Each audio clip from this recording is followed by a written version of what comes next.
अपना सबके जेना कि किनको बियाह होइ छनि तऽ किनको सुनबै जे बर कनियामे बड्ड प्रेम छनि तऽ तकर कहावत छै अपना सबके फकरा, ई जुन बुझियो पिया हित जेने करैला ओहने तीत, ई जुन बुझियो पिया हित जेने करैला ओहने तीत।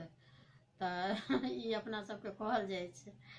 ई फकरा जे कहलहुँ हैं, ई जुन बुझियो पिया हित जेने करैला ओहने तीत, एकर मतलब अर्थ ई भेल जे शुरू में अहाँके बड़ नीक मानि कहै छथिन हमर बर बड़ नीक छथिन, हमर कनिया बड़ नीक, आ जहन किछु दिन रसे बसे छथिन धीरे धीरे हुनका अपना में बहसा बहसी शुरू भऽ जाइ छनि, झगड़ा झाँटी, तऽ ओ हुनका नजरि में कनि बेसी खराब बनऽ लगै छथिन। तऽ ताहि पर ई बनल अछि जे ई जुने बुझियो पिया हित जेने करैला ओहने तीत। तऽ ओ तीत भऽ जाइ छथिन, शुरू में मीठ रहै छथिन, नीक रहै छथिन, बाद में खराब बनि जाइ छथिन। अपना सबके इहो फकरा अछि, मने देखियो कहबी आ करतब कखनो झूठ फकरा नहीं बनै छै।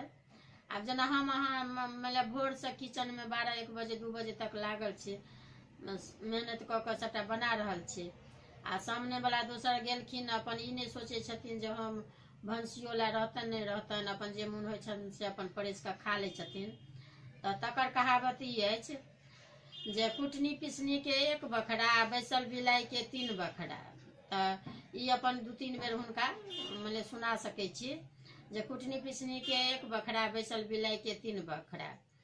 तऽ ई जे नहीं किछु केलनि से अपन जाकऽ अपन 2 बेर 3 बेर खा लेली नीक जकाँ, आ जे केली धेली तिनका किछु नहीं भेटलनि तऽ हुनका अफसोस होइ छनि।